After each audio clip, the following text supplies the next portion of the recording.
Hello, നമസ്കാരമുണ്ട്. ജിദ്ദയിലേക്ക് load കയറ്റണം. അതിന് മുമ്പ് കുറച്ച് പരിപാടികളുണ്ട്. എയറൊക്കെ ഒന്ന് ചെക്ക് ചെയ്യണം. ഇത് ഫ്രണ്ടിലെ ടയറാണ് കേട്ടോ. 120 ആണ് എയർ വെക്കുന്നത് എല്ലാത്തിലും. 6 ടയറിൽ 120ആണ് വെക്കണത്. ഇത് ഇസ്യൂസാണ്, 12 ടണ്ണിൻ്റെ വണ്ടിയാണിത്.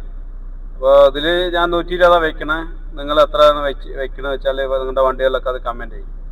അപ്പോൾ ഇത് വേറെ ചെക്കിങ് പരിപാടി കഴിഞ്ഞിട്ട് വെയർഹൗസിൽ പോയി ലോഡ് കയറ്റിയിട്ട് വേണം ജിദ്ദയിലേക്ക് വണ്ടി വിടാൻ. അപ്പോൾ ലോഡൊക്കെ കയറ്റി ഇങ്ങനെ മരുഭൂമി കൂടെ പോയിക്കൊണ്ടിരിക്കുകയാണ്. അങ്ങനെ 100 കിലോമീറ്ററോളം പാസ് ചെയ്ത് വന്ന് റിയാദിന്ന് 100 കിലോമീറ്ററോളം വന്നു. റിയാദൊക്കെ പാസ് ചെയ്ത് ഇങ്ങനെ വന്നു. ഇവിടെ വണ്ടി സൈഡാക്കി. നല്ല ഉറക്കം വരുന്നുണ്ട്. ഇവിടുന്ന് ഫുഡും കഴിക്കണം. ഫുഡ് കഴിച്ചിട്ട് ഇവിടെ ഈ വണ്ടിയിൽ തന്നെ കിടന്നുറങ്ങണം. വണ്ടിയിൽ ഉറങ്ങണത് എങ്ങനെയാ വെച്ചാൽ ഞാൻ കാണിച്ചു തരാം കേട്ടോ. വണ്ടിയിൽ ഇതാണ് വണ്ടി, നമ്മുടെ 12 ടണ്ണിൻ്റെ വണ്ടിയാണ്, ഇസൂസ്.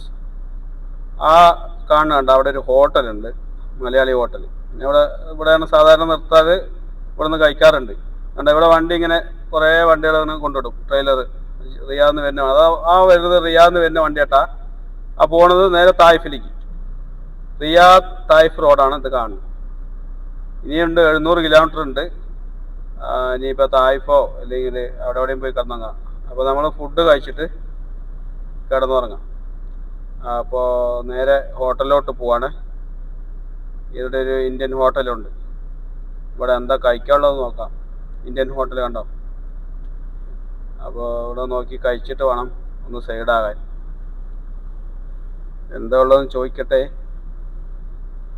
കഴിക്കാൻ എന്താ ഉള്ളത് വെച്ചാൽ കഴിക്കാമെന്ന് ചോദിച്ചപ്പോൾ പുള്ളി പറയുന്നത് പൊറാട്ടയാണ് ഉള്ളതെന്ന്. ബാക്കിയെല്ലാം കഴിഞ്ഞു. എന്നാൽ പൊറാട്ട കഴിച്ചിട്ട് പോവാം. അതിൻ്റെ ഇടയിൽ നോക്കുമ്പോൾ നാട്ടിലത്തെ കുറച്ച് എന്തൊക്കെയാണ് വെച്ചിരിക്കുന്നത്, നാട്ടിലത്തെ കുറേ സാധനങ്ങൾ. അങ്ങനെ പൊറാട്ട ഓർഡർ ചെയ്തു. മീൻ കറിയും വന്നു. ആൾ വന്ന് പൊറാട്ടയും മീൻ കറിയും എത്തിയിട്ടാ. പൊറാട്ടയും മീൻ കറിയും കഴിച്ചിട്ട് വണ്ടി സൈഡാകാം. ഒരു കട്ടൻ പറഞ്ഞ് പൊറോട്ടയും മീൻ കറി എത്തി. അങ്ങനെ അത് കഴിച്ച് കഴിഞ്ഞിട്ട് വേണം വണ്ടിയിൽ ബെഡൊക്കെ ഒന്ന് സെറ്റാക്കണം. കിടന്നുറങ്ങാനുള്ള ഒരു സെറ്റാക്കണം. ഞാൻ കാണിച്ചു തരാം. ഇത് നമ്മൾ വണ്ടിയിൽ സൈഡിലെല്ലാം കൂടെ നോക്കിയത്, അവിടെ ടയറിൻ്റെ എന്തെങ്കിലും ഉണ്ടോ എന്ന് നോക്കിയത്, പ്രശ്നമില്ല. അപ്പോൾ ഇത് ഇവിടെയാണ് നമ്മൾ ബെഡ് സെറ്റാക്കിയിട്ടുണ്ട്. ഒരു ചെറിയൊരു നൈസ് ബ്ലാങ്കറ്റും ഉണ്ട്. ബാക്കിൽ അടിപൊളിയായിട്ട് കിടക്കാം. അതിനുള്ള സ്പേസ് ഉണ്ട്. കണ്ടോ, അവിടെ ഒരു പില്ലോയുണ്ട്. നല്ലപോലെ ഒന്ന് ഉറങ്ങിയിട്ട് രാവിലെ എണീച്ച് വണ്ടി വിടാം. നൈറ്റ് ഉറക്കം വന്നു കഴിഞ്ഞാൽ പിന്നെ വണ്ടി സൈഡാക്കണം. ഉറക്കം തൂങ്ങിയിട്ട് ഇങ്ങനെ വണ്ടി ഓടിച്ചു കഴിഞ്ഞാൽ സെറ്റാവില്ല. അറിയാലോ, ജസ്റ്റ് ഒന്ന് ഉറങ്ങിപ്പോയാൽ കഴിഞ്ഞ്. അപ്പോൾ ഇവിടെ ഒന്നൊക്കെ മറിച്ചിട്ട് വേണം കിടന്നുറങ്ങി. ലൈറ്റ് വെച്ച് കണ്ട എല്ലാം മറിച്ച് സെറ്റാക്കിയിട്ടാണ് ഉറങ്ങുക. ഇവിടെ എല്ലാവരും തൊട്ടടുത്തടുത്ത് ട്രെയിലർ കിടന്നുറങ്ങുന്നുണ്ട്. ഇരുട്ടത്തൊക്കെ കൊണ്ട് ഇട്ട് കഴിഞ്ഞാൽ പ്രശ്നം എന്താ വെച്ചാൽ ഇവിടെ കള്ളന്മാരുണ്ട്. ഇതാണ് കിടക്കുന്ന സെറ്റപ്പ്.